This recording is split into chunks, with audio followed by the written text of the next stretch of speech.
hey, didn't see you there. Welcome back. Or if you're new, hi, what's up? This is The Swamp. It's our podcast. The Swamp is an acronym. Stands for some Whack-Ass Movie Podcasting. My name is Dara, and as always, I'm here with my beautiful, wonderful, lovely, and talented co-host. I'm Emily.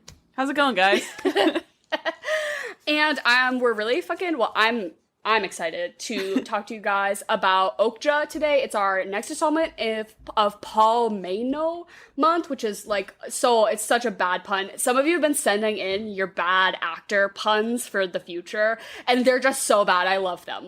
Please keep them coming. And just themes for future months, as always, suggestions. We love it. But all Paul Dano movies in this beautiful month of May.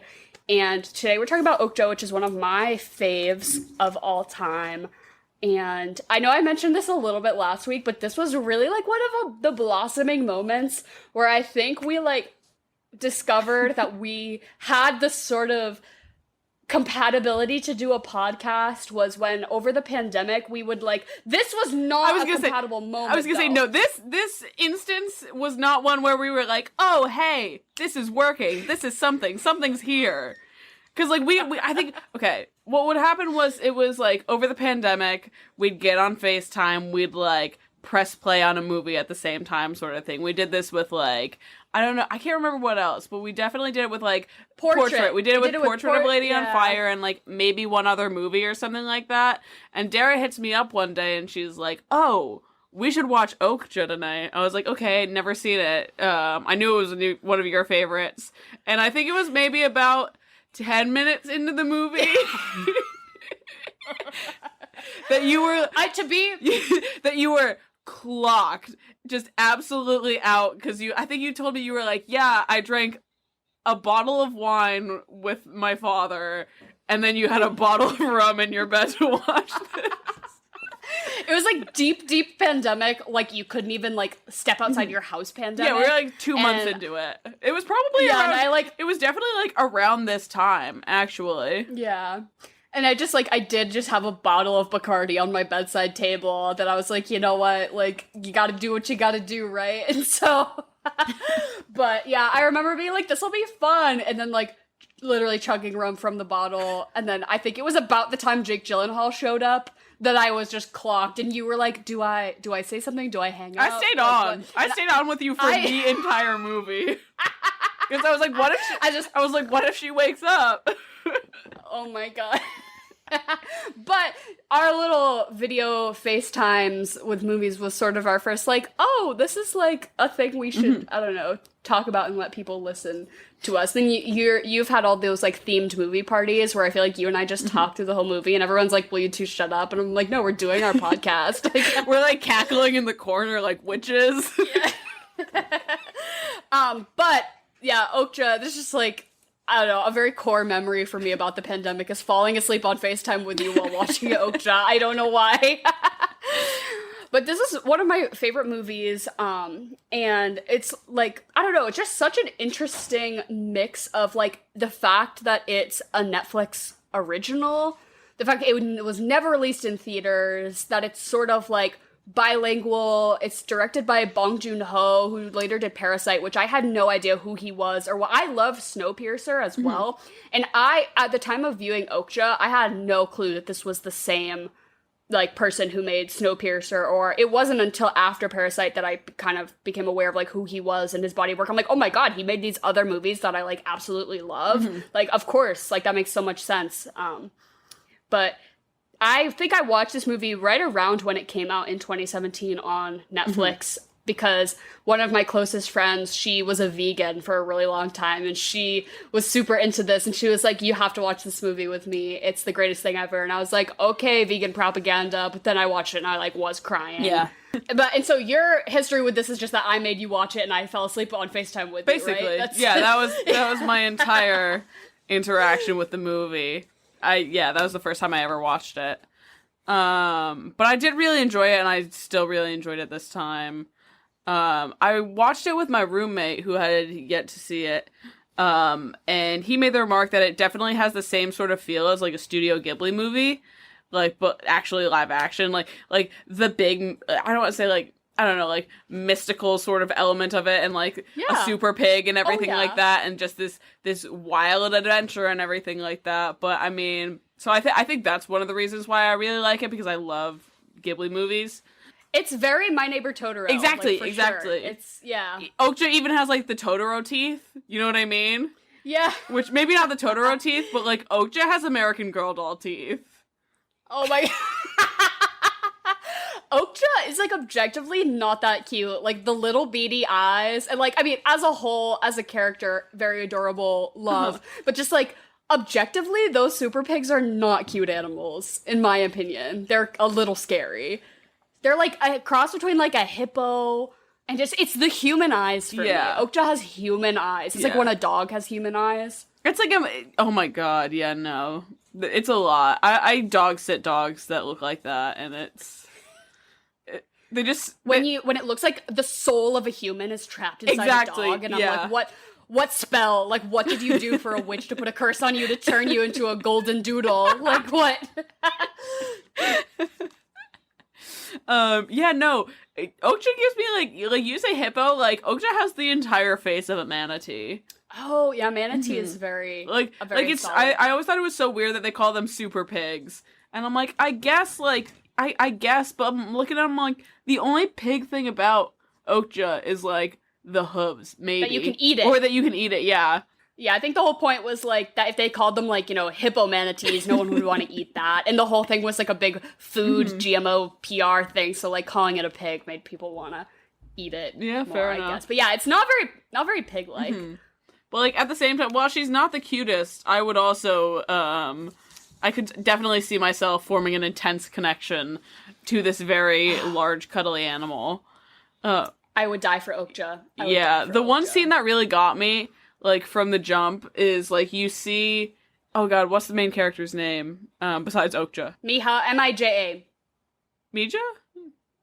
Mija? Yeah. But you see her and Okja, like, establishing a relationship and everything like that, and, like, they're, like, playing in the mountains and all that shit. Okja literally saves her life in the most, like, sick and awesome way, but, like... I love that that's how they established, like, oh, this creature is so incredibly smart and also so capable of, like, such, like, insane amounts of love and all that shit. But the scene that really got me was, like, pretty immediately after that, watching, like, her and Okja basically, like, spoon together. Like, she goes to cuddle with Okja, like, in the middle of the night sort of thing. And I was just sitting there, I'm like, yeah, okay, like, Bong Joon Ho gets it. Like, this is what I do with my dog. And immediately I'm like, shit, I know I'm gonna cry at this movie. But I do have a quick question for you, because I know you are not someone that grew up with animals, and these your two lovely little cats, Winston and Bean, are, like, basically the first animals you've had, correct? Does this movie hit differently, like, watching it, like, before having animals and, like, now having, like, these two little creatures that you would, like, kill for? Yes.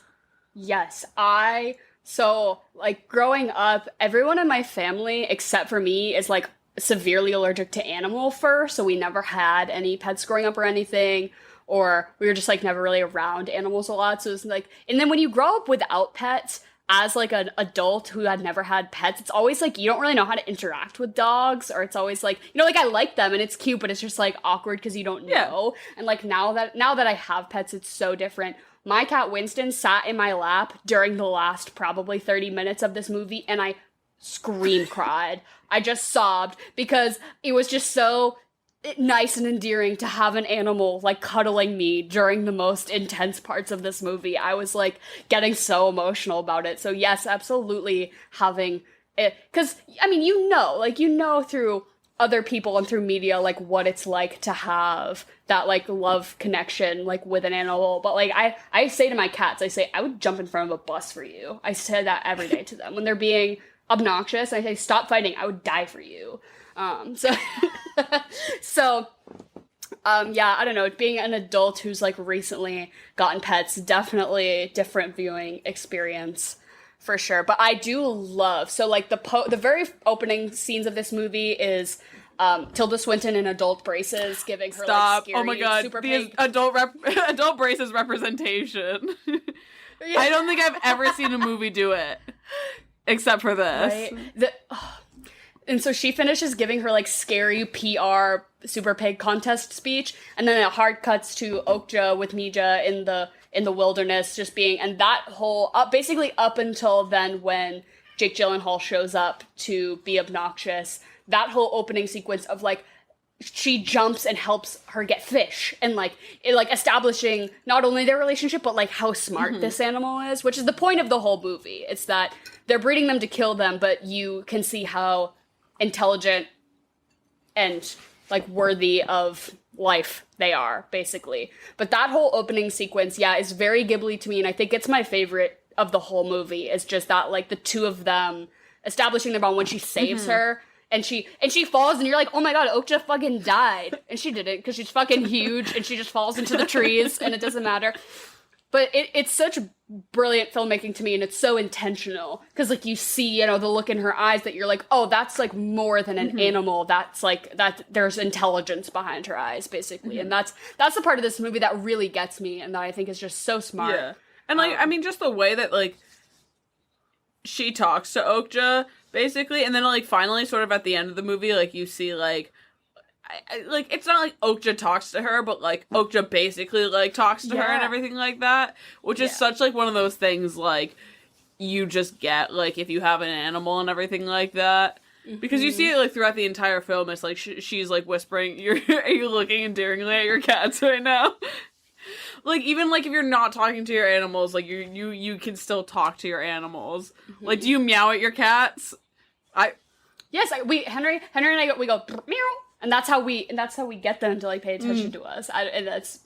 But even I do speak to them. We sing to them. I was never the kind of person who like when I'm by myself would ever like talk out loud to myself. Like that's just not or like sing or do any. I don't know, if I'm alone by myself, I'm just doing my thing or whatever. And now that I have animals, I'm like narrating their lives. I'm asking them questions. I'm singing songs about them. My favorite thing to do is just put my cat's names into like whatever song I can think of.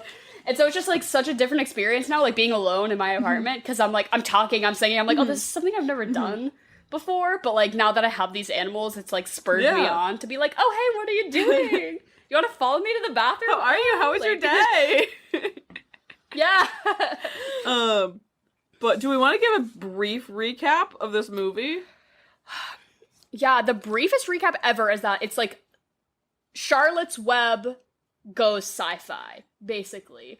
It's like an intelligent animal that's gonna get killed, and one young girl's mission to stop that animal from getting killed through the power of political activism, right? And that's like Charlotte's Web. But basically, I would say that the Mirando Corporation is Tilda Swinton's company. It was her father's, and then it was her older sister's, who then stepped down. So now she's stepping up, and her whole thing is that they're going to be breeding these super pigs, and that they're going to send, what is it, like 10 of them or whatever? 30 of them? Some number out, all to different parts of the world to see which is the most effective way to raise these animals. And then at the end, they're going to crown one of them as like the best super pig.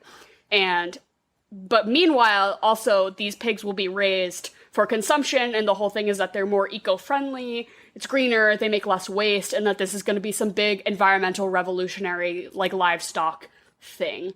And then we obviously cut to Okja, the titular Okja, if you will, who is in South Korea with her owner, Mija, who is, I'm going to say she's like 12. She's like a 12-year-old girl, probably. I'd say like between like 12 and like 15. Really, I would say more between like 11 and 14. Fair enough. she's a young preteen girl. Okay.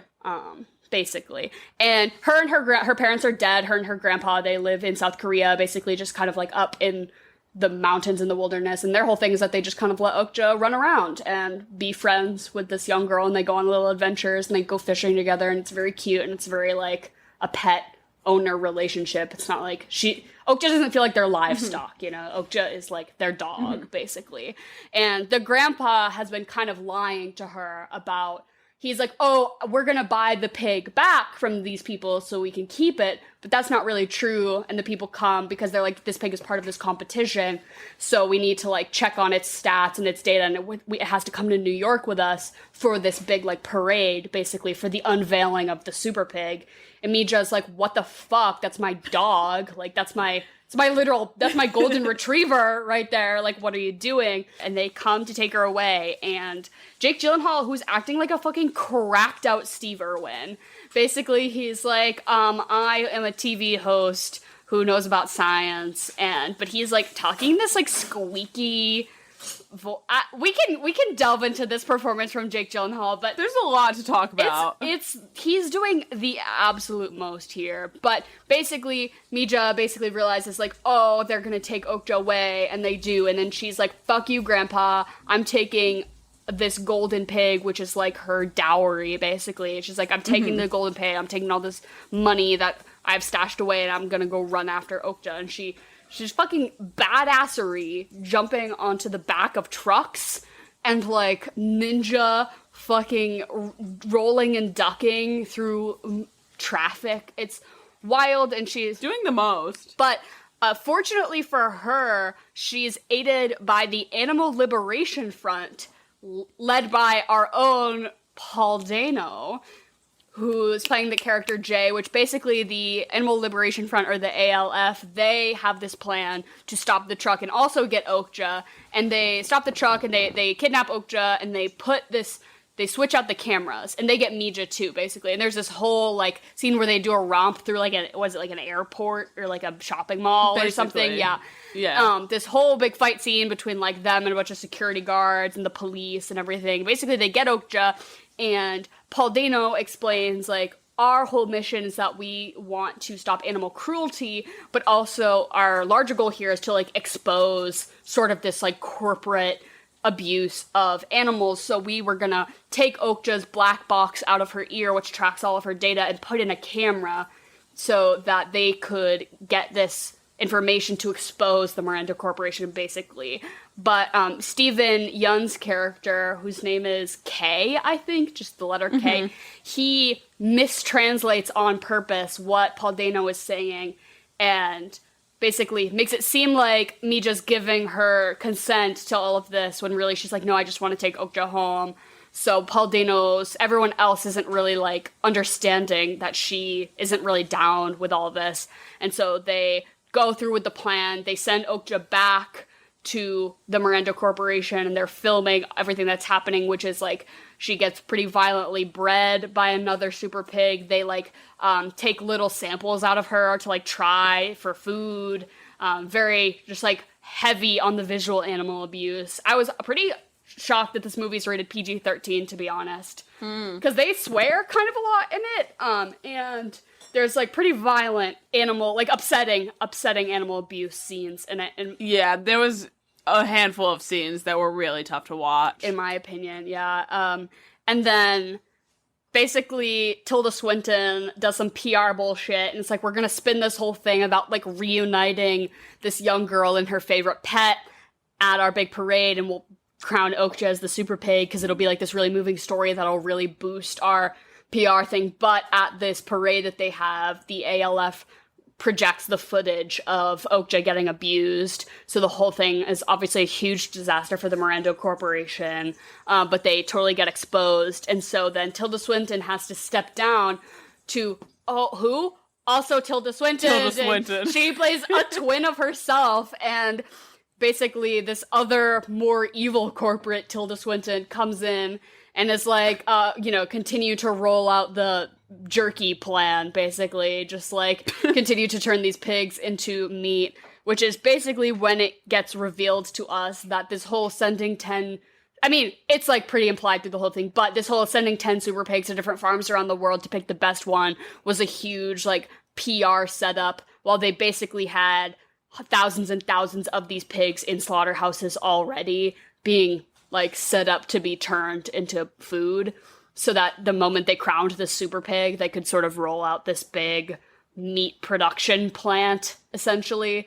And so then they go to the slaughterhouse to find Okja, and Mija, basically, she finds Okja, and they're like, kill her anyways, and she's like, no, I have this golden pig, and so she buys Okja back, because they're like, yeah, sure, like, run it. That the little golden pigs, like, we have thousands more of these super pigs, so, like, who cares? So she gets to take Okja home, and the ALF all gets arrested for all of their, tomfoolery and their crimes.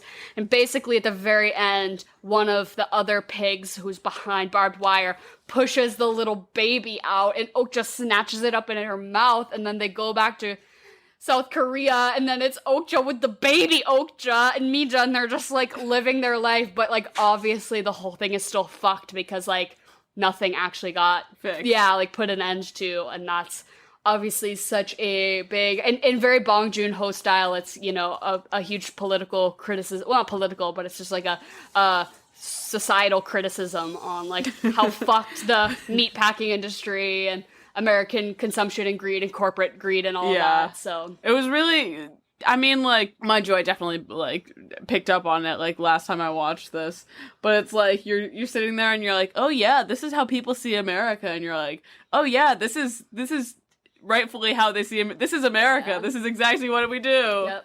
It's crazy because the Mirando, so they're calling it the Mirando Corporation, and it's just, like, so wildly, like, I love how blunt Bong Joon Ho is with his filmmaking of, like, yes, this is the thing that's fucked, and this is the thing that is fucked, and I'm gonna point it out to you, and you're gonna fucking see it, right? Like, like, and so the Monsanto Corporation in America is a GMO agrochemical company. So Monsanto Corporation, Mirando Corporation, like, he's not pulling any punches with that. Oh, no. Naming corporation there. And they were the ones who, they do, like, insecticides and DDTs, and they created Agent Orange for the Vietnam War. But most notably, they do, like, bovine growth hormone, like, really, basically why GMO is, like, a big questionable issue in America. It's, like, because of this one corporation who's, like, literally inventing ways to do, like, agrochemical warfare. Like, it's fucked up. But they also, like, dump all of their waste, biochemical. Any movie or thing you see about something that's a company that's dumping biochemical waste into local water sources and it being an issue, like, that's about Monsanto. So it's just, like, yeah, it's this big, obvious, like, huge Fortune 500 American company that just is so obviously being parodied here. I watching this, I didn't realize that it was Bong Joon Ho. And obviously, like, I don't think no, because I watched this after Parasite had come out, and I had seen Parasite and all that stuff, but, like, this was the first time, like, I was like, oh shit, this is Bong Joon Ho, and be like, oh shit, yeah, this is Bong Joon Ho. This makes so much sense. And it's pretty hard to spot, because he looks a little different, like, they kind of style him up differently, but the bus driver, or, like, the truck driver in this movie, the sassy little truck driver who's like, I don't give a fuck about the Mirando Corporation. He's like, he, like, drives the truck. That's the brother from Parasite. Oh, shit, yeah. So, I mean, obviously, it's just an actor, so it wouldn't have carried over, but that was something I picked up on this time. I'm like, why does that guy look familiar to me? I'm like, oh, yeah, he's the brother from Parasite, so. See, the one that sticks out to me in this movie, and he's barely in it, and I think the only reason I even realized it was because, like, when we first watched this, I think you jumped the gun and you said, you will never believe who's in this, which is the guy that plays Roderick. Yes! From Diary of a Wimpy Kid. There are so many jump scares in this movie. Like, the first one is Tilda Swinton in braces, and then it only goes up from there. Then it's, like, Jake Gyllenhaal speaking, like, which is, like, what the fuck? And then it's also, like, Lily Collins, what the fuck? Roderick from Diary of a Wimpy Kid, total jump scare. For me this time around, it was Lucy Mirando's annoying assistant, the one with the voice, like, Moaning Myrtle. Moaning Myrtle. I was like, what do I know that voice from? I was like, what is this? I was like, that's Moaning Myrtle. For me, it was Moaning Myrtle jump scare this time. But yeah, just like, like Giancarlo Esposito from Breaking Bad, he is like plays like an evil corporate guy. Like it's just Of course. so many like weird left field famous people are in this movie, and I fucking love it. It's an insanely just stacked cast. Do we want to jump into Paul Dano in this? 'Cause yes. we talked about it a little bit.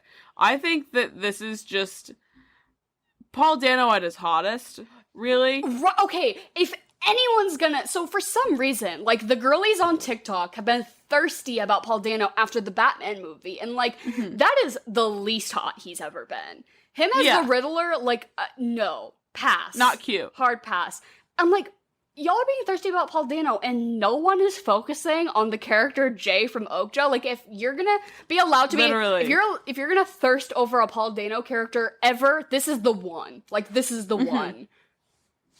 Yeah, no, him even fucking sneaking into the room as a bellboy, popping out from behind the curtain. So good. Something about him strictly wearing like just like the bare minimum like suit. You know what I mean? At all good. times. It's so good. Amazing. But his kind eyes and his like, we are the ALF, and I'm going to speak so softly and so kindly to you. Yes, Paul Dano, give it to me. And I love how he's like, we do no harm, and they like apologize while they're like rampaging through trying to save this animal. They're like, to everyone, they're like apologizing, and then when Steven Yeun mistranslates, he beats the shit out of him. He said, translation is sacred. He pounds him. I love that. I love that part of this movie. Paul Dano, I love him in everything. We know this. This is why we're focusing a whole month on this, but I especially love him in this. His character does kind of give me, it's like Timothée Chalamet in Lady Bird vibes. Yes. You know what I mean? Oh, absolutely. Yeah. Okay. I was, like, trying so hard for the last, like, 30 seconds when you were speaking. I was like, I know it's something. He connects somewhere in this universe. No, it's, like, a certain level of, like, pretentiousness, but it's, like, you're not wrong, but, like, can you chill out a little bit, please? Yeah, tone it down. I'm begging you. Right. Yeah. It's really tough, though, seeing him on screen next to Steven Yeun, too, because you're like... Oh, I love him, too. I love that man. Everything. My pants are just off when I watch this movie. Like, this is like a movie that's like pretty hard to watch and like very upsetting at times. And then I just find myself distracted because I'm sitting here. I'm like, Paul Dano, Steven Yeun. Oh my god, Jake Gyllenhaal. Why am I still attracted to you? Like, is this a me issue? But no, I love his trajectory for success that we've kind of been seeing in the past handful of years. Like, he kind of started out doing Walking Dead, right? That's like, but like now with like, I don't know, big Oscar-y type stuff like Minari, and everything he's in, I consume it and I love it, and I want to see him just like become the star I know he deserves to be. He's really one of my like favorite to watch. Like, everything new that he's in he's so really fun. Really excites me. Yeah, another performance in this movie that I was like, oh, I literally forgot he was even in this. Like, right? That whole like the whole ALF crew is like so fucking like bizarre to me. I forgot Jake Gyllenhaal was in this. Genuinely. And then he comes shrieking up a mountain, and I was like, oh my god. It's giving Mr. Music. That's really all you need to say. Is his Mr. Music from John Mulaney and the Sack Lunch Bunch, when he just like rolls up and starts like fucking... I think that this is just how he is, and they just let him on set. And like, him doing good performances is him doing it with like a lot of restraint, and this is like, nah man, just run, you can just be yourself with this one. Yeah. Which it is like, I think a lot of people's criticism of this movie is that some of the performances are a little like, not obnoxious per se, but just more like outlandish or like too much, because Tilda Swinton is doing a lot too with her character. Like, she does make me want to crawl out of my skin. Yeah. Like, she's doing the most, even like Paul Dano's kind of hamming it up compared to what he usually does, but especially Jake Gyllenhaal. But like that's kind of what I like about this movie is that there's not. That's what I think is like it's intentional. warranted and like wanted. Exactly. Yeah. Like they wouldn't have put it into the movie if that's not exactly what they fucking wanted. Yeah, and I think it's like it's supposed to be big and theatrical. And I'm never bored. I'm like, I don't care that he's like shrieking, and like I love what at one point he like pulls up some stats on an iPad and then he just throws it on the ground next to him, and I'm like, why do I love that so much? Like it's just he's just being like obnoxious and over the top, and honestly I like to see it from him because it just like why not, you know?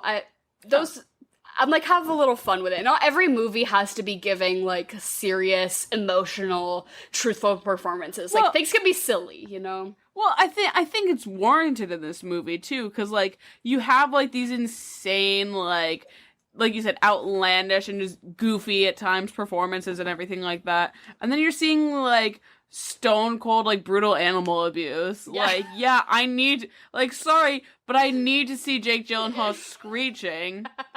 So that I can have to just balance it out, like, Jesus Christ. Like, if it was all, like, totally serious, like, zoned in performances, I don't think I could bear to watch this movie, like, a second time, honestly. Because it is really hard to watch, like, at certain points. So, like, yeah, Tilda Swinton in the adult braces, and Jake screaming. Like, I can understand why people were, like, not super pleased about it, but, like... I don't know. I think just, like, maybe don't take things too seriously. But one of the reasons why I love this movie so much is just, like, my first ever viewing experience of it was a friend being like, oh, I saw this and I enjoyed it and we should watch it, you know? And I was like, okay. And I went in knowing nothing. And then, like, to my surprise, all of my favorite things, like, Jake Gyllenhaal... and Paul Dano, like those are my boyfriends, like yes, and then your brother husbands, my brother husbands, and then Tilda Swinton. I have this personal obsession of movies where someone plays a twin of themselves. Like, why does that tickle me so much? Armie Hammer as the Winklevoss twins, Lindsay Lohan as herself in Parent Trap, like any self twin moment. Why do I love it? I just do. And Tilda Swinton with adult braces playing, like, chaotic, corporate greed, evil twin sisters. Like, why is that just the most perfect thing? I love it. I absolutely love it. So it's the first time I ever watched this movie being hit with all that at once. I was like, oh shit, this is the greatest movie ever made. Like, like no doubt. Yeah, no, it is outstanding. I think she does give a great performance. I just love Tilda. And I feel like a lot of her stuff is, like, pretty serious and zoned in, so like seeing her like on the spectrum that she is for this performance is really interesting. Also, I just love the fucking attention to like I feel like a lot of the times like you're talking like Lindsay Lohan in The Parent Trap or like Armie Hammer's like twins. I feel like you get to see a lot of like twins that are very much like sort of in the same vein and like you're like, oh, they're twins and everything like that. And with this, like Tilda Swinton really just got to play two characters. Yeah. It's not like it was like two different iterations of the same character. It's like, no, these are two different characters, like, and obviously like you can see it in like the way that she plays and but like my favorite thing was like the tiny little like details and everything like that. Like the hair is kind of the same, but it's not even close to the same and like all that shit. And like they both have a list, but one's like really like frilly and annoying and the other one's like back of the throat. Back of the throat, don't pay attention to my lisp. And like even like just visually like they give them like a pink cigarette and like this green cigarette and all that shit. It's so cool and it's so good. And I just have to imagine that she had an absolute blast with that because like who wouldn't? Right. No, and I know there's, like, a lot of really great pictures of Paul Dano standing next to Bong Joon Ho while, like, filming this movie or whatever, of, like looking at the script together and stuff, and I feel like everyone just must have had fun with this, right? They're Jake Gyllenhaal, you get to just, like, scream, like, just like, do whatever the fuck you want, right? And the young girl who plays Mija, I think her name is An Sao-yeon, fucking brilliant. Brilliant performance by a young actress, because she is, like, the emotional and moral center of this movie.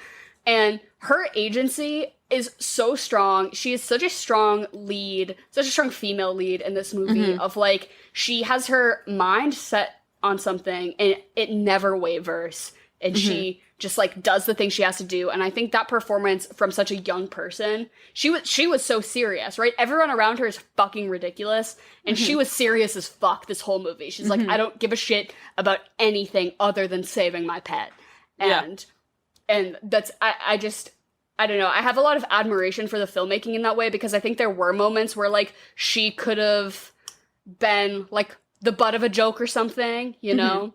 But, like, she never was. And I don't know. Just with everyone around her being so flamboyant, I love how grounded she was. Yeah.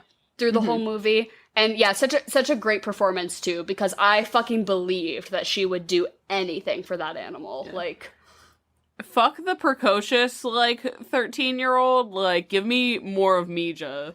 Like, pissed. Like pissed and determined. Yeah. I want to see a fucking angry 12-year-old. Right? With, like, no regard for their own life or anyone else's. Just, like, this one thing. Yeah, I love it. And that's why, like, this... I mean, she isn't a child. I do think she was 13 when she did this. So, I mean, like, I guess child actor. Really? Yeah.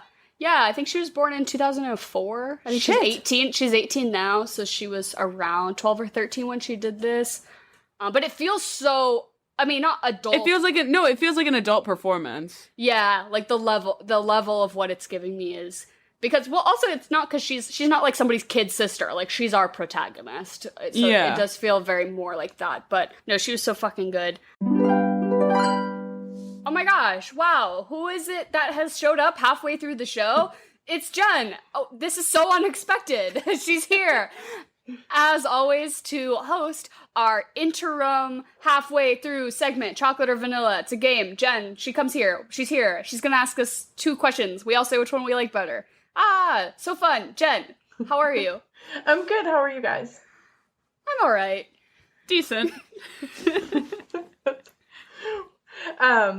I wanted to thank you guys for my intro music.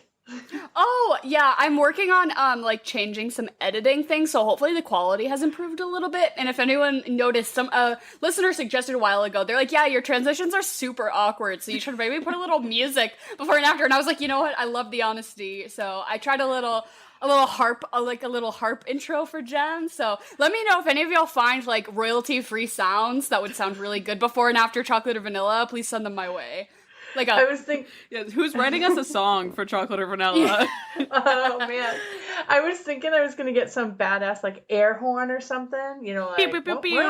Yeah, exactly. But I got like the one you gave me makes me feel like an angel. Yeah, I did like a little harp, but that's Jen. Oh, thank you, Emily. I did get some like but I was like, that's too aggressive. I was like, we gotta ease in with a nice harp sound. So. I would like to think that like you're like a good like mellow midpoint in the show where like all the rest of it is like Dara and me like screaming back and forth at each other. So I think Dara, I think you were right for the harp. Thank you. I appreciate the harp music. Yeah, but there is a theme. Did you already ask me that? Because there is a theme. Yeah, I'm asking you now, Jen, what's the theme? The theme is pets in movies and TV. And credit goes out to CJ and tired_girl36. From Instagram. Yes. Both of them suggested this. Yes, which is great. I'm gonna keep trying to put these up on Instagram, and at the end of Chocolate or Vanilla, there'll be a little thing. A lot of you have sent in really good ones, and I always send them to Jen, so definitely keep those coming in if you see it on Instagram. So yeah, thank you Vanilla so much. Themes. Thank you. All right, you guys ready? Yeah. Yes. Chocolate or vanilla? Chocolate. Vanilla. Chocolate. Chocolate, vanilla, or strawberry? Chocolate. Vanilla. Chocolate. Okja or Babe, Pig in the City? Oh, you stole. So at the end of the show, when we have to pick what movie to follow up, I was gonna say Babe, Big Pig in the City, because that's just what Okja is. But I do think Okja had a more substantial impact on my life than Babe 2, Big Pig in the City. So, I've actually never seen Babe, so I will have to go with Okja. I will also go with Okja. She's so cute. Oh my god. Airbud or Marley from Marley and Me? It's gotta be Airbud, because one of those dogs can play basketball and the other one just dies, so... One of those dogs can play basketball, and then the other one can make my father cry, which is the first time I've ever seen him cry. So, I guess I'll go with Air Bud though, because I mean a dog playing basketball. Like, come on. Yeah, me too for Air Bud. I think they had sequels of Air Bud where he played like different sports too, right? They had like, then there were the Air Buddies. The Air Buddies. Yes. And did you know the sporty one is voiced by the kid from Booksmart, Jared from Booksmart, who's also in Righteous Gemstones, he like jump scare pops up in things, and I love him. I don't know that actor's name, but I know you know who the you're kid who talking wears a about. t-shirt of himself in Booksmart? Yeah, he Love voiced him. one of the Air Buddies. It was one of his... So, fun trivia fact, if anyone cares. His breakout role. His breakout role, yeah. The next one is two Disney pets. Jenny's cat Oliver from Oliver, or Penny's dog Bolt from Bolt. Oliver, like Oliver and Company Oliver? Yeah. Oh, then yeah, absolutely. Oliver and Company. Billy Joel did the music for that movie. Chef's kiss. I have no idea what either of these movies are. Is Bolt the animated one? Bolt is They're all animated, and animated. it's voiced by John Travolta, and his owner Penny is voiced by Miley Cyrus. Oh yeah, I have to choose that one. If it's a dog voiced by John Travolta, of course. I'm definitely gonna go with Oliver because Erin used to love that movie when she was little, so we watched it many, many times. Yeah, that was like a VHS tape staple in our house. You've never seen Oliver and Company, the little orange tabby cat who sings Billy Joel? No. No? It's like a retelling of Oliver Twist, but with like cats and dogs. Super cute. Huey Lewis and the News do some of the music too. It's really good. Ooh. Yeah, Maybe I'll have to watch it now, but no, I never saw it as a child. you totally should. Nymeria, Arya's direwolf, or Ghost, Jon Snow's direwolf from Game of Thrones. Oh, it's definitely gotta be... both of them are really good, but Nymeria just like leaves in the first season, then we don't see her again until she's like feral in the last season, whereas fucking Ghost is there every episode, literally kicking ass and saving lives. And he like fought in all the battles. That's like the best dog. I don't know. Out of all the direwolves, I think his is the best. Like if you were to make me pick out of all of them, just as far as like, you know, loyalty, relevance. Yeah, I went with the two that were living. Yeah. I think I'm actually gonna go with Nymeria. I like that she ran away and just went a little crazy. I can get behind that for her. This is tough, but I guess I'm going to take Ghost. Next one is two black cats. We got Gigi from Kiki's Delivery Service, or Salem, the talking cat from Sabrina the Teenage Witch. I have a little stuffed animal of Gigi over on my bookshelf because I need my cats to have like representation in film. And so we need to like watch media with black cats in it so that my cats can feel like seen. And that's the little stuffed animal we have. I like to have that around for them. So as an owner of two black cats, this is very tough, but it's Gigi from, I did a Kiki's Delivery Service cosplay once and I had the little stuffed cat. It was very authentic. It was very cute. Have you seen their confidence noticeably go up since you've brought black cat representation into your house, or? Well, just from the beginning, I feel like black cats are like demonized by the media as being like bad luck or something, and they don't get adopted. Like when I adopted my cats, they like waived all the fees because they're like, yeah, no one wants black cats because they like don't think they're cute and they don't like want like bad omens in their house or whatever. I think there's some so of like, the yeah, we cutest like cats. it. Right, and so I was like, oh my god, I was like, yes, and so I'm like, we need more positive black cat, even though I feel like that, yeah, Salem, right, but I guess there's like witchy associations, which isn't always true, but I guess these are two witch-based black cat mediums, so stereotyping continues. I'm gonna have to go with Salem on this one, just because I definitely grew up watching Sabrina. Nice. I'll take Gigi. Next one is Scooby-Doo or Snoopy. Ooh. I feel like Scooby-Doo's more involved. Like, Snoopy's off on his own, doing his own thing with Woodstock, and Charlie Brown's off doing his own thing, whereas, like, Scooby-Doo's, like, in it. He's, like, in the thick of it, solving the mysteries. So, I gotta pick Scooby-Doo. I'm gonna have to go with Snoopy on this one. I like how removed he is and that he's living his own life. He's, like, off, like, fighting the Red Baron and all that shit, and you would never know it. He comes back and he just lays down. He's living a double life, which I kind of love, so I'll have to go with Snoopy. I will take Scooby-Doo. Next one is John Wick's Pitbull or Bruiser, Elle's Chihuahua from Legally Blonde. Oh, definitely Bruiser. I've actually never seen any of the John Wick movies, which is, like, I feel like a lot of people would tell me to watch them, and I just have never, ever gotten around to it. And at this point, there's, like, 10 of them, right? I'm like, I can't... There's at 4? least, yeah. 3? Yeah. 3. Oh. That's manageable. Oh, I'm being so dramatic then. That's really not that many. It's because you're thinking of... It's that... And then Mission Impossible, and then The Bourne Identity, and they all clump into one movie, basically, or like one entire like they're all the same movie, but like that's why it's like true. they're you're like oh there's 10 of them. That's so not true. I've never seen one of them. Bruiser. But... Yeah, me either. No Bourne Identities, no Fast and Furiouses, no John Wicks, none of it. I do not engage. So, but definitely Bruiser, because I've seen Legally Blonde 1 and 2. So. I was gonna say, I don't know if you can do this, because doesn't John Wick's dog, isn't the entire thing of it that the dog gets killed? The first dog, the little beagle, gets killed, but then the pit bull takes his place. Almost pivotal character. Okay, definitely. I was gonna say, because if I have to pick like a dead dog over a living dog, I'll have to like go for the dead one, because that's just sad. Yeah. But I don't care. But like if the pit bull's like his sidekick, don't care. So I'll go for Bruiser. All right, I'm gonna take John Wick's pit bull, which has no name. So, what? A dog with no name? He gave him no name. It's called Dog. Okay, next one is Pikachu, Squirtle, or Jigglypuff. Well, okay. Interesting that you went for Jigglypuff, because isn't it like, what's the third one that's like baseline? Well, so if in the games, it depends. You always just get a fire, a water, and a grass type to start. But the ones I played.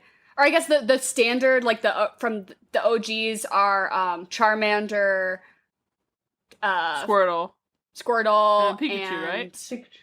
No, not Pikachu. That's why Ash Ketchum is special, because he gets Pikachu because he's special. But the third one is the grass type, Bulbasaur. Oh, yeah. So those are, but from the TV show, yeah, Pikachu's obviously special. Obviously I'm going to pick Pikachu. But my favorite from the show is always Meowth, because he could talk. He could speak English, which just, like, inherently made him far more interesting of a character than any of the Pokemon who couldn't talk. Mm-hmm. But I'll pick Pikachu. But I was always a water type bitch. Mm-hmm. Growing up, I always picked, like, the games I played the most, Piplup was the one. The little penguin, that was, like, the one that He was your guy. I hardly ever played the games and hardly ever watched the show. But I also remember being partial to, like, the water types. I collected the cards. So I'll go for Squirtle on this one. All right, I'm going to take Jigglypuff because she's so cute. I thought you guys were going to give me a hard time because are they really pets? But I thought they were, so I added them. Yeah, I would say yes. They serve a companion purpose. Next one is Sisu, the dragon from Raya and the Last Dragon, or Toothless, the dragon from How to Train Your Dragon. Oh, How to Train Your Dragon is just overall, I think, a superior piece of media and series. I thought Raya and the Last Dragon was, like, fine, and it was cute.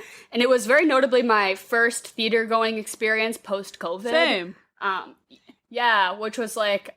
I don't know why that, like, really, I don't know why that's, I think I just was, like, willing to see anything, but only at, like, Wednesday at noon, like, out in the sticks, like, by myself. So I was like, yeah, I guess I'll see Raya and the Last Dragon. But it was just okay. But definitely, as far as, like, kids' movies that I think really hold up under adult viewing, I do think the How to Train Your Dragon movies are pretty good, like, for rewatch as an adult. So... I'll pick those. Yeah. So was Sisu the one that was voiced by Awkwafina? Yes. Yeah, she took me out of it. So for that reason, I'm gonna go for Toothless. You didn't think she did a good job? I think she did a decent job. It was just like Awkwafina is like, I don't know how else to put it, but besides it's like, oh, that's Awkwafina. You know what I mean? Like, it's very obvious, like voice acting wise, you're like, oh yeah, that's you. Like almost distracting kind of thing. Yeah. I get you. Yeah. I'm also going to take Toothless, and shout out to Neil, Aaron's brother Neil. Loved that series when he was a kid. Maybe he still does. Yeah. So Charlotte from Charlotte's Web or Gary the Snail from SpongeBob? Easy money. Charlotte. I'm going to say Charlotte. I mean, she was literate. She was doing political activism. What was Gary doing? Nothing. I beg to differ. All he goes is meow. Meow. No. I'm with Gary. Maybe he just played a bigger role in my life, but I always think back to, like, what is it? The SpongeBob episode where he's like jumping dreams and everything like that, and Gary's like a person in a cloak, you know what I mean? Yes, like in the library. Yeah, like that's who Gary is to me. I'm gonna take Charlotte. Next one is Rex from Isle of the Dogs or Doug the dog from Up. I feel like maybe Doug from Up is like more like a humorous standout character, whereas Isle of Dogs, they're all dogs. Like there's so many dogs in that movie. It's like not special that one of them's a dog, you know? So I really love Up. I feel like just because I had to watch it in academic settings so many times, I never got to watch Up like just for fun. It was always like, let's break down the stages of grief by watching a Pixar movie, you know? But I think as a movie, I prefer Isle of Dogs, but I'll pick Doug for he gave me that 11 in the morning psychology class pick me up that I just needed while writing my paper about the stages of grief.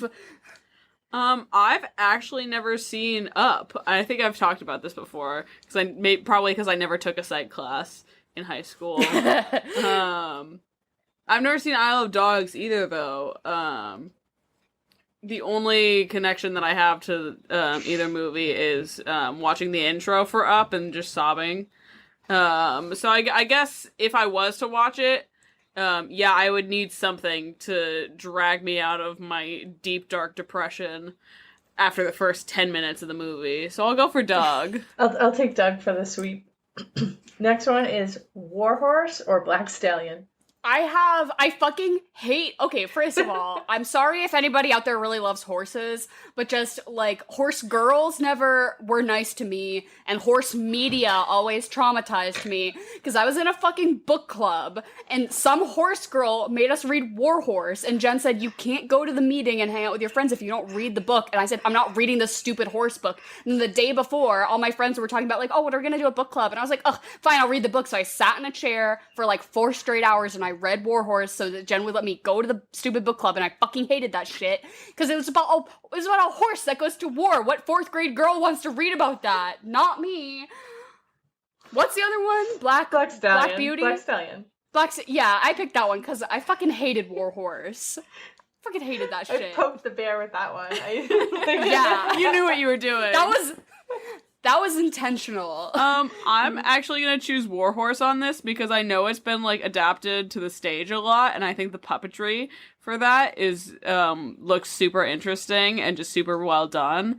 And I don't know Black Stallion at all, so I'll go for Warhorse.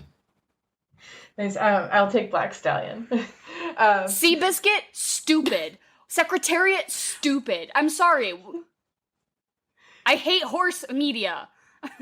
The only one that I feel like I know is like Black Beauty or whatever, because that's a whole other one. Or what's that one? There's like there was an animated one about. No, Spirit. Spirit's the only one. Yeah, Spirit is a good one. Spirit. Oh. Wait, I take it back.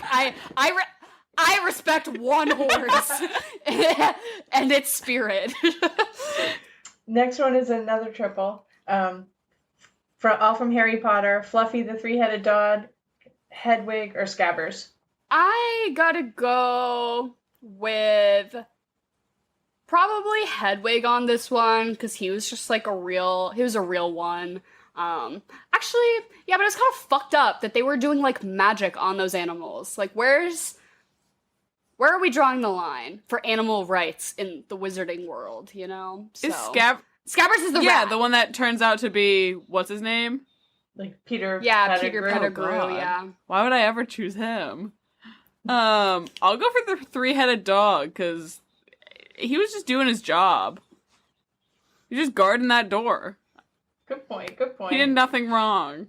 I'll go with them. I agree with Emily. Fluffy. Next one is Stitch or the Beast from Sandlot. Oh, pretty recently, I have a friend who adopted a little French bulldog, and he wanted to name it Stitch, but his sister, who paid for the dog for him, was like, "I will get you this dog under one condition, that you don't name it Stitch." And I'm like, that would be such a cute name for a little French bulldog. Stitch? That's what he looks like. He looks like a little Frenchie. But I think they named him Jersey instead, which is like fine. But Stitch, a little French bulldog named Stitch, that's so cute. But I'll pick Stitch. I'll pick Stitch. Yeah, I'll go for Stitch. I just feel like the Beast didn't have, obviously he had, a big, plot in the movie, but, he didn't really make that much of an impression.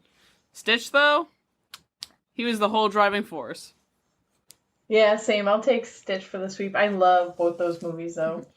Next one is Toto or Clifford the Big Red Dog. Wasn't the new Clifford movie, a total flop, and didn't it have, cop propaganda in it or something? I didn't see it, but all I knew is that they did a live action Clifford movie and it was really problematic for some reason. I don't know, don't quote me on that. Toto's reliable. Toto's there. Toto's present. I'll pick Toto. Yeah. Toto's just, he's just going on a little adventure. Does he really do anything? No. Is he along for a ride? Yeah. I would also like to be carried around in a basket like that, so Toto. I'll go Toto also. Last one, it's a triple. Drogon, Rhaegal, or Viserion. Oh, the three dragons. From Game of Thrones, yeah. I don't remember the order in which they perish, but I know Drogon is the favorite one because he's named after Khal Drogo, so I guess I'll pick that one because I feel like he was always, getting the most screen time, you know? Yeah, I think it was... What was it? Viserion is the one that I think got turned into, the ice dragon or whatever. And then I can't remember what happened to the other one. How'd the other one die? I just... shot. By one of the boats. Blown to pieces. Yeah, I guess I'll go for Drogon. I don't know. Neither of the other ones did anything for me. It's they're there. Oh, no, what is it? Rhaegal's the one that Jon Snow rode. Right, because that was the one that was her brother. Right, yeah. That was his dad. Yeah. That show was wild. Yeah, I guess I'll still go for Drogon. Are you gonna watch the new show? Yeah. Oh, I probably will. I think I will too. Why not? I love to consume media, you know? And I love to complain, so even if it's not very good, I'll probably still watch it. What about you, Jen? I'll take Drogon for this week. And that was it for pet version of chocolate or vanilla. Lovely. Stunning. All right. Well, thank as you, always, guys. Jen, thank you. That was great. Thanks. I love you guys. Have an awesome week. Bye. I love you too. Bye. Bye. But not to divulge elsewhere so harshly, but this, in my opinion, was the first Netflix original movie that I had seen that I truly enjoyed. To be fair, I have not ever seen Beasts of No Nation, which came out in 2015. I don't know if you've seen that one. I think it has Idris Elba, and everyone really regards that very highly as one of Netflix's best. I haven't seen it, so I can't really speak on it. But I think this is Netflix's first good, in my what I had ever seen, first good original film, and arguably, maybe to this day, their best and only really, there's not a ton, in my opinion, because, okay, so, To All the Boys I've Loved Before is, fine, good for, that genre to me, definitely successful and served its purpose. I will give a shout out to that. I thought The Ballad of Buster Scruggs was, pretty okay. Good Coen Brothers. That was a Netflix original? Yep, a little too long in my opinion, but, overall, still pretty good. I enjoyed it. Good film. Roma was also fine. It's, a little Oscar baity, whatever, but, I liked it, but I didn't love it or anything. Bird Box, I also, a lot of buzz around it. Definitely caused a big stir. That one was, pretty good. Pieces of a Woman, okay. You know, a really great performance from Vanessa Kirby. Is that her name? Oh yeah, I did really like that. I thought that was a great movie, honestly. I thought that was like a good performance in a fine movie to me. Yeah. Like I would never rewatch it really because like it was just fine, but like watching it I was like, wow, she's really great. And then Tick Tick Boom was fine. And those are the only other ones I can think of that like hold any place for me because Marriage Story, trash. Don't Look Up, trash. The Irishman, trash. Mank, trash. Like there's so many, and those are all the ones that like have even got credit or whatever. The Power of the Dog was a Netflix original. Oh really? Okay, that one was fine. I'll give it to them, but like also like King was that Timothy Chalamet. Didn't love it. Didn't love it. Trial of the Chicago 7 was like pretty good. That would actually. I would maybe rank that second then. If we're listing Netflix movies, I would put that above anything I just said. But I think so many of them are so bad, and I think that this really draws to like a larger conversation about Netflix's problem right now because it's garbage.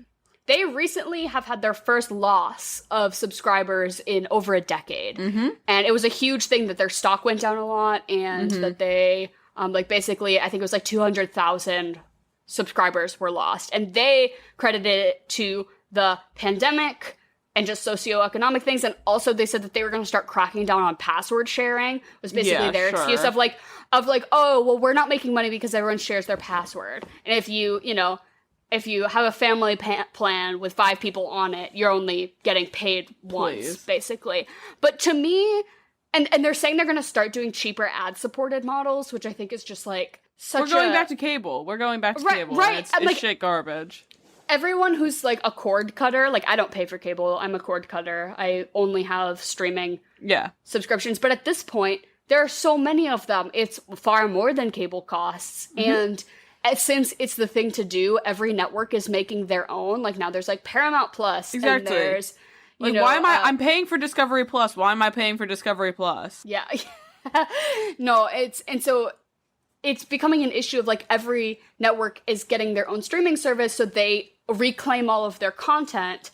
And especially in the case of Netflix, I think as originally they were kind of maybe the first to do it and they had such a wide variety. Whereas it's like now really popular shows like The Office or Friends or whatever, they don't have any of those. It's back anymore. On the fucking network that it originally showed on. Yeah, exactly. So Netflix no longer has all of those like big fan favorite shows, so they're like, oh, we have to make our own content. And I think it's really a flash in a pan. I think really only one out of every 30 of their shows is any good. Like, there's something every few years that really gets people's attention, like Bridgerton. Like just recently, I think that's the most recent one. Like Russian Doll. You know, there are good right. There are good Netflix originals. I'm not denying that. But Netflix original movies, though, I feel like it's a very, very different ground, like playing field and all that shit. Like I think they've always struggled with movies, if you ask me. I feel like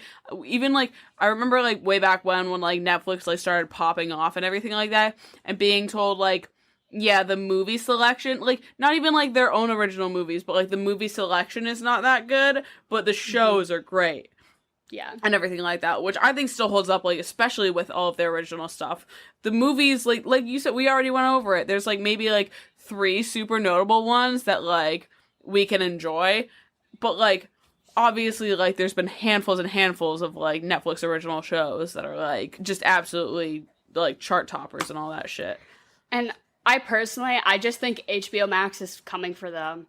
Oh, yeah. HBO is coming for Netflix as far as they've had consistent competition with other things like Amazon and Hulu and whatever. But I really think with the original content, especially, I think HBO is coming for these hoes. Well, and HBO has a back catalog of like so many incredible shows. Like I've been like, I've actually been watching like so much Sex in the City lately, which like is like I think is like so out of like my box and everything like that, but I'm like HBO has been churning this shit out since the 90s. Since the 90s. Like everything they've ever made is original content. Exactly. And that was that's just like I don't know. Like Netflix was super good like in its like early era, like think like Orange is the New Black era sort of shit, like that sort of TV, like great. outstanding. They had it all. And now it's just like, okay. Movies they never had, straight up. But like now HBO's got all the movies, and it's not even like they're not even pumping out their own movies. They just get like the Batman. But I always remember there was like, I don't even know what year it was, but when the first season of Stranger Things came out at the same because that's a Netflix original, and at the same time, The Get Down, the first season of The Get Down, Stop! And you and I were the only two fucking people who watched that show on Netflix, and we were like, everyone's out here talking about Stranger Things, but who the fuck is out here talking about The Get Down? No one, and it was just you and me. I swear to God, we're the only reason that it got a second season. Yeah. So true. And that was it. Like, Jesus Christ. Like, fuck Stranger Things. I'm so over that shit. Like, that's the only thing, like, that show, the budget for a single episode is more than, like, entire seasons of shows have. Yeah. And, like, here's my thing is, like, they're just pumping out the exact same thing over and over. The same storyline. It's the same storyline. I think I'm over it. These kids are old. I'm probably not gonna fucking watch it. Like, is this the last season? Because, like, I know they're promoting the, like, 4th season now. It is the 4th, right? I can't keep fucking track, because it's all the same. I honestly, I think they are saying it's the last, but, like, who's to really... Well, they're just gonna milk it. Like you said, these kids are old. I think Finn Wolfhard is, like, maybe, like, 2 years younger 20. than us. Yeah, he's, like, literally 20 and playing a fucking child. 15-year-old. They're not making them age in the show at the rate in which they're rapidly aging in real life, and it's, like, just so weird. The way they make that poor boy get a bowl cut every year. What's his name? Noah Schnapp. They're making that poor boy get the most jank-ass bowl cut and telling him to, like, hunch down so nobody can tell that you're 6'3". Like... Oh my God, it's terrible. It's absolutely terrible. And it's still gonna... Like, that's the only thing they have right now. Is Stranger Things. What happens next? Like, come on. But anyway, I just think they need to just reevaluate the quality of their original content as a whole, because if all Netflix is going to be providing us subscribers is original content, then not just 1 in every 10 shows can be good. Every show has to be good. You exactly. know? And some of them are, but just not consistently that I'm going to pay $20 a month for it, you know? So, I don't know. We'll just have to see where it goes, but... I think especially, movie-wise, absolute garbage. But I guess this, when it premiered at, what is it called, Cannes, everyone booed when the Netflix sign came up, which is so funny, because this is 2017, and to think how many Netflix movies have been nominated for Oscars and are now, like, highly regarded, I'm sure nobody would even bat an eye at the Netflix symbol in front of a movie. Like, literally an Amazon movie... Or an Apple Plus movie literally won Best Picture this year. Like, the fact that when this premiered at Cannes and it got booed, that, like, for, like, being, like, a, you know, a platform original, like, sponsored movie, I don't know, it's just really funny to me, like, where we've gone since then, because everything is all I'd boo about it now, platforms so. Now. But do we want to get into our regularly scheduled program? Of course. What do we want to start with? Fuck, marry, kill? I feel like we usually do. Yeah, so I feel like the 3 are Lucy Mirando, Paul Dano as Jay, and Jake Gyllenhaal as, what's his name? Yes. Fucking Dr. Magic. Dr. Music. Mr. Music. This is really difficult. Because, like, I can't do anything but kill Lucy. She makes me want to, like, scrub myself with acid, like, you know what I mean? Yeah. Just, like, wash my skin off.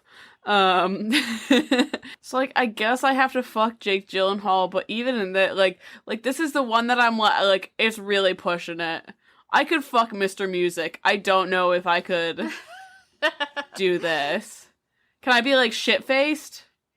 Yeah. Oh, well, yeah, you're gonna be shit-faced together. Okay. Yeah. Is he gonna be able to get it up? He's on so many uppers. Yeah, he's good to go. Okay, alright. Great. So, like, I guess I'll fuck him, and then I'm marrying Jay. Of course. Yeah. I don't think there's any other option, really. Yeah, unfortunately, I do have to agree with you. I do have to kill Lucy Miranda, because I do just think it's the, like, socially responsible thing to do. Jake Gyllenhaal in those little khaki shorts, I want him to crush my head like a watermelon between his thighs. Like, he is, that voice, I hate his character, I hate everything about him, I hate it, but hot. He's just hot. Something I'm about the sorry. mustache.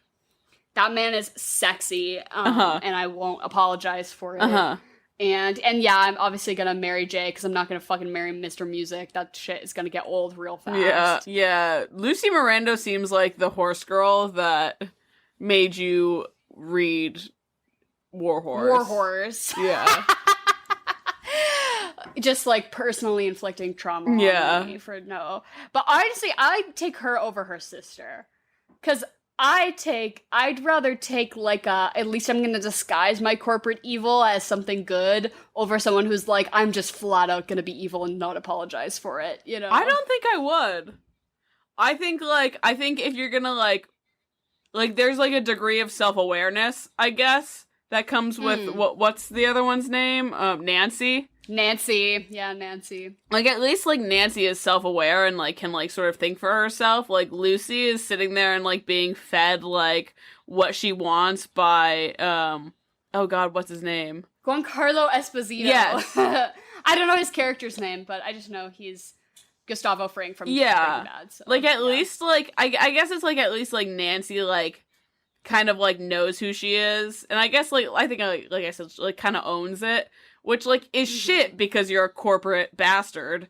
And just, like, being like, oh, yeah, kill all of them. All of the animals. Like, just send them into production. I don't want to say I could, like, respect isn't the right word, but I'm like, I don't know. It's like hard. Yeah, the self-awareness is more admirable than, like, the ruse of being, like, fake like, about I'm it, doing, yeah, I'm doing so good. Like, I'm telling all these people these are non-GMO and blah, blah, blah, blah, blah. And, like, creating, like, such a whole big, like, huff about the whole thing. And then from the whole movie, do you have any thoughts about that? Because I think I want to fuck the bus driver. I just like his attitude. Or, like, the car driver. I just like his attitude. He's like, fuck it, I don't give a fuck. Yeah. He's pretty hot, too. So I'm, like, down for that.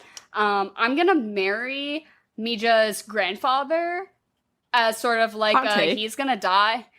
He's gonna die, like, probably pretty soon. I'm gonna get to inherit that farm. But also, I want to be Mija's, like, cool, like, much younger, like, step grandma. But I'm, like, more of an older sister figure. And we, like, hang out. Like, I just want to be in on that, like, Okja woods foraging life. It seems pretty nice. And then who would I kill out of everyone in this movie? There's so many people I want to fucking murder. I guess I'll probably murder Nancy in hopes of that, like, turning things around for, I mean, you know, corporate greed will be corporate greed. Killing one person won't change a whole system, but that woman definitely deserves to die. So I'll kill her out of hopes of, like, her sister already fucked up so bad that she will never recover, whereas, like, the end of the movie is still very ominously... Did you watch the post-credit scene? I didn't know there was a post-credit scene. So I actually never knew either, and then I was looking on Letterboxd at people's reviews, and they were like, I do not regard the post-credit scene. I was like, oh my god. So I was like, I have to stay. So there's a post-credit scene of Paul Dano's character getting out of jail. And he gets out of jail, and he's wearing this horrible fake beard.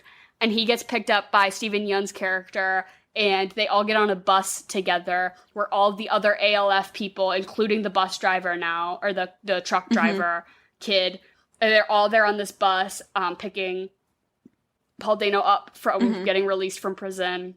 They all, like, discuss about how they're going to go crash this, like, board meeting of the Miranda Corporation. They all put on ski masks. So it's very, like, it's kind of dumb, and it doesn't really need to be there for any reason other than just, I think Netflix was like, let's put this little tidbit in here. If this movie does wildly well, we can perhaps make, like, a spin-off show, or, you know, it's just like some stupid, like, you know, let's add this just in case we want to do something with it kind of moment. That's how it really read to me as. But, yeah, totally unnecessary and, like, doesn't add anything to the story whatsoever. But it's there. So out of the whole movie, I think I'm gonna kill... Yeah, I guess Nancy is, like, the person to kill. You know what I mean? Because she is Also, maybe Giancarlo Esposito is the person to kill because he's like kind of the pulling stepping puppet stone. strings, right? He's Like, the one that's like lifting them up, sort of thing. Like he's kind of the mastermind. 'Cause Yeah. there's a really great scene where, is her name Lucy? Lucy, Yeah. she is like freaking out about what to and do. he like makes coffee, and she's like, "Lucy, weren't you just about to say?" Yes, he like feeds her an idea so brilliantly in the way that I'm so sure. Well, that's like that. It's so true in corporate culture. Like That was like the thing that I was like, okay, she's not thinking. She can't fucking think for herself, sort of thing. Yeah, She's gonna freak out and like not do like anything. So yeah, he might be the backbone of this whole. Actually, that makes me okay. So I'm gonna kill him. You're right. I'm gonna pivot. I'm gonna kill him. I'm gonna fuck Steven Yeun. Just because I want to fuck him. Yep. And I'm gonna marry. I don't know her name in the movie. I feel like it was like a color or something like that. But I'm gonna marry Lily Collins because I think that morally she seems the most aligned, like correctly out of the ALF and all that shit. Yeah. So her name was Red, and I do have like one of my criticisms for this movie is the inconsistency of the ALF names. So her name is Red because her hair is red. There's a blonde guy, and his name is Blonde. And then Roderick's name is Silver, because his hair is dyed silver. So there's red, blonde, and silver. But then Paul Dano's name is Jay, Jay, but like the letter J, right? Like J. And then Steven Yeun's is K. So we have J and K, who are singular lettered names, arguably. And then blonde, red, and silver. Yeah. Like, either do everyone by their hair color, which, like, kind of doesn't really work, or just everybody's a letter. Just make everyone a letter. Right? Like, that just makes it be like JKLMNOP, right? Like, do something, right? I don't... Like, it's giving, like, it's giving half-assed Reservoir Dogs, like...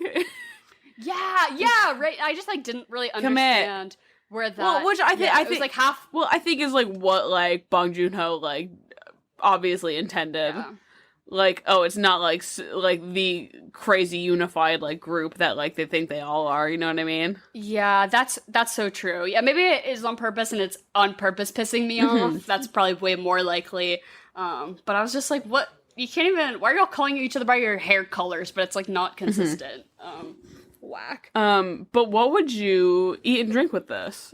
I feel like it's, like, fucked up for me to say that you should eat, like, a hot dog. Yeah, probably. Like a Slim Jim, like you should eat some sort of like fucked up meat product during this movie. Like that's like I'm just gonna feel like really horrible about myself after that because I said a veggie platter.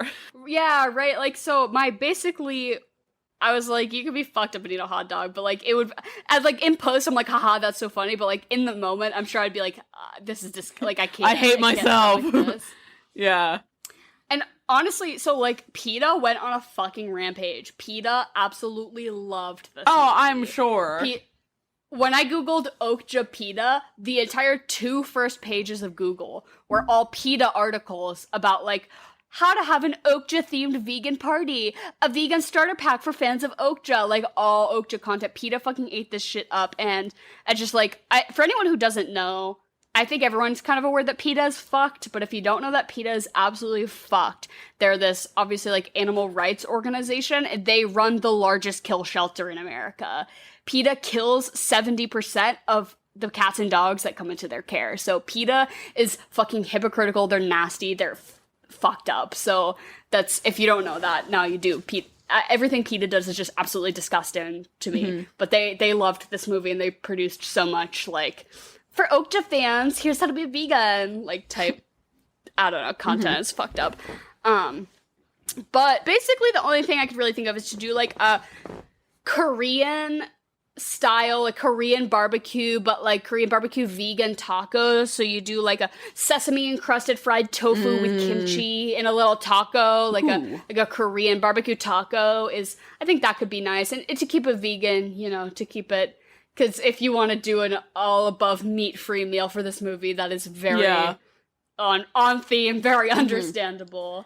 But the filmmakers did say that their intention of this movie was not to turn anyone vegetarian or vegan, and not to, like, I don't know, demonize people who eat meat, that it was just to, like, point out this thing that is just a fact, which I think is really true. Like, both filmmakers were like, oh yeah, like, after making this movie, I was vegan for, like, all of 6 weeks, and then just, like, returned back to my normal life, which is like, I don't know, being vegan is a choice and it shouldn't be forced on you by a movie or whatever, but no ethical consumption under capitalism, am I right, ladies? Yeah.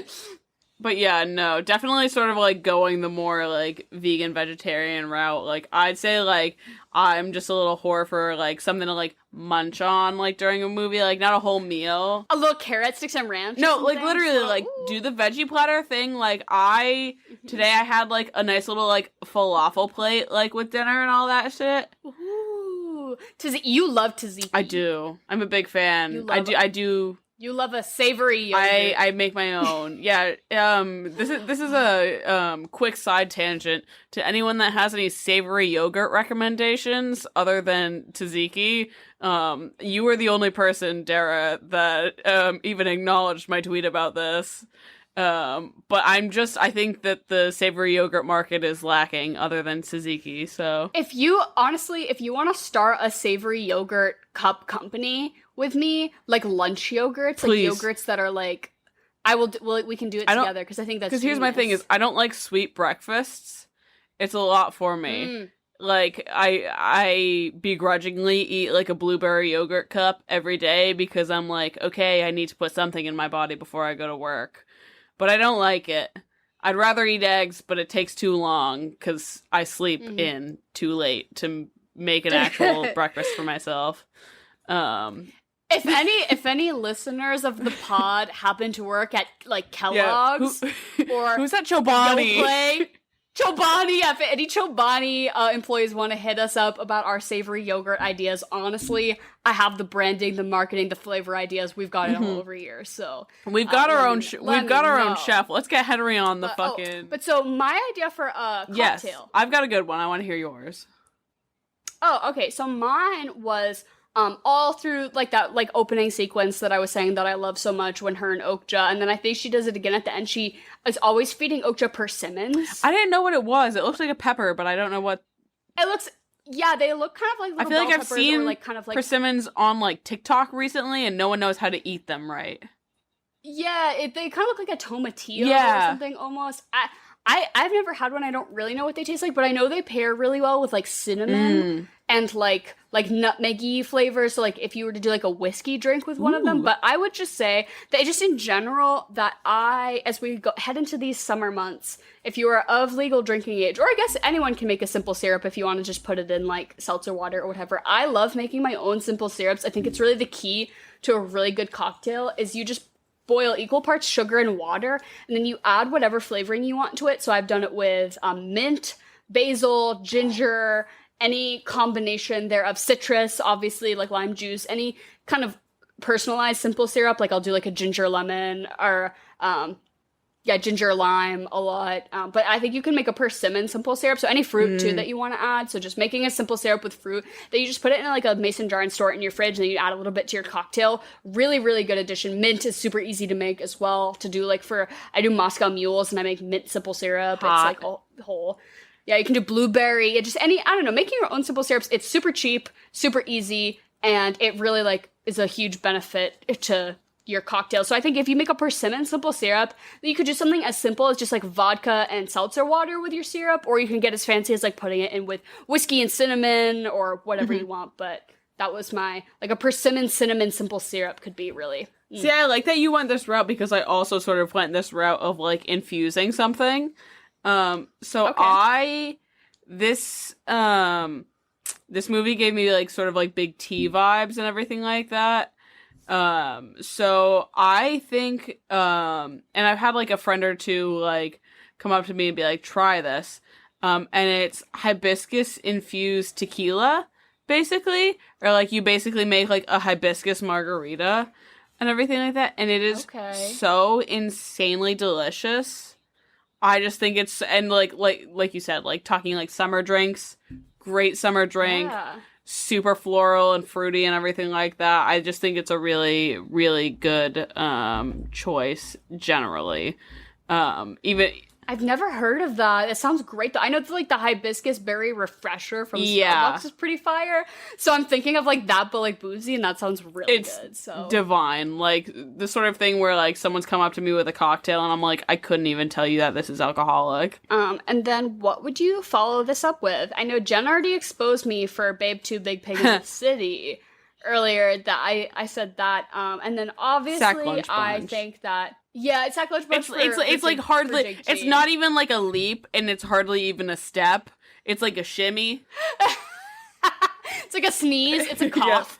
Yeah. It's a little lurch forward, and then you're there. I also think either Jung Boon Ho movies. Have you seen Snowpiercer? No. I love Snowpiercer. I know it's a TV show now, which I haven't seen, which I definitely will watch probably at some point. But if anybody out there has watched the show and wants to either like recommend or discourage me from watching it, please let me know what you think of it. But I love the movie.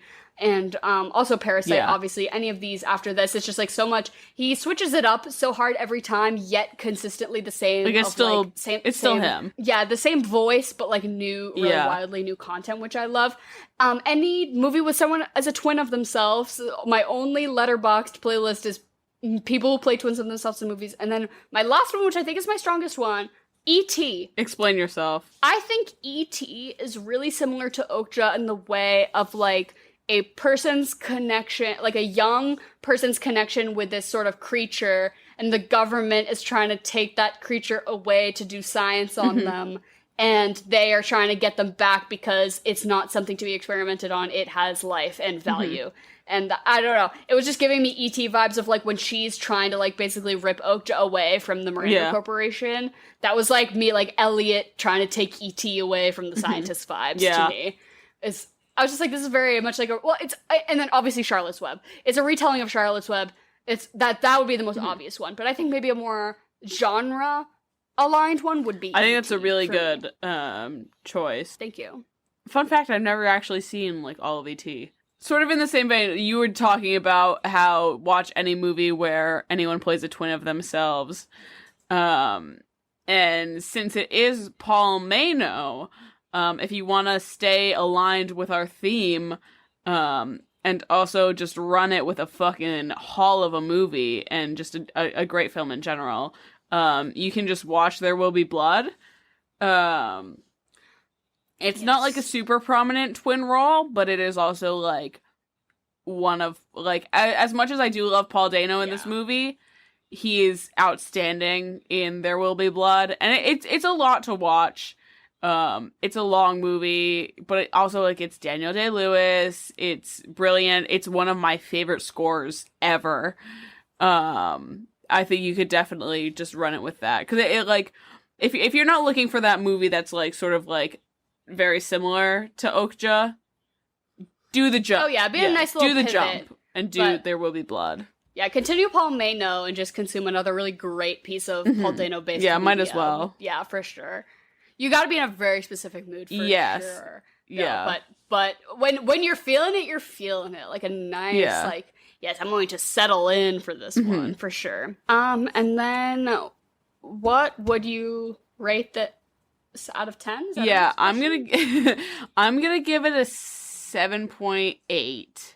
I can't give it the full 8.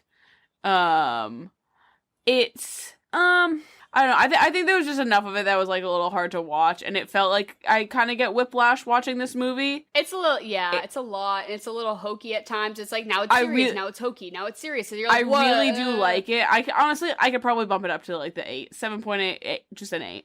I'll give her an 8. Like it's and like the.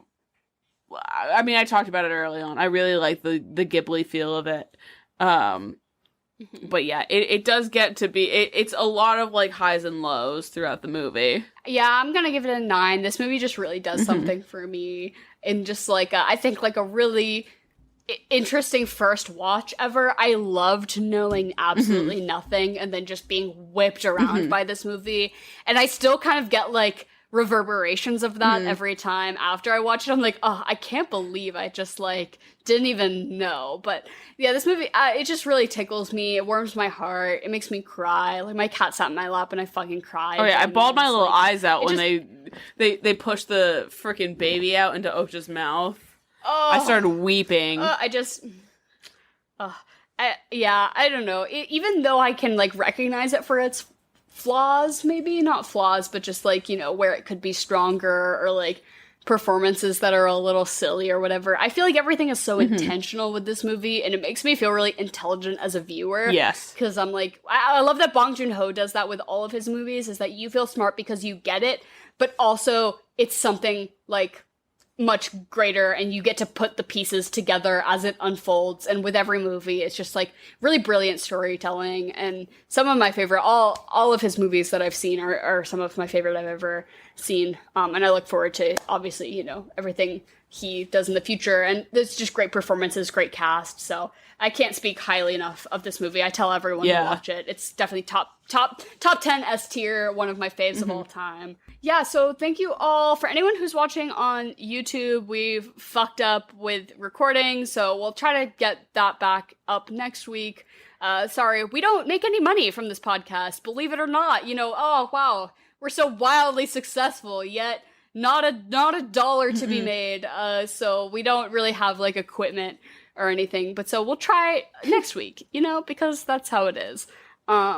And to anyone listening, or just, you know, all of you, thank you so much always for sending in your great ideas, suggestions. Every movie you send to us, I write down on a list, because I love getting viewer suggestions, especially when it's something I've never heard of. I love going, like, watching the trailers. I don't know, just new movies. That's my favorite thing. So, and themes, chocolate or vanilla themes, month themes, anything you want us to cover. Your questions, comments, literally, you are all so sweet. I like, I'm not gonna say I tear up, but, like, I literally do sometimes. Like, somebody said the other day, they're like, yeah, my roommate and I, like, now whenever we watch movies together, we do the, like, who would you fuck, marry, kill? What would you eat and drink after? And I, like, literally was like, I need to go take a walk because I'm emotional. So just, I really appreciate anyone who listens to this podcast. We love you so much, and we love to hear from you. Even if you just want to DM me and say hi, I will say hi back, and it will make my day. And so, yeah, as always, this is Paul MAYno. We will be continuing next week with more Paul Dano movie content. And we appreciate you all deeply and dearly. And goodbye and good night. Good night. Good night. Good night. Good night. Good night. Good night.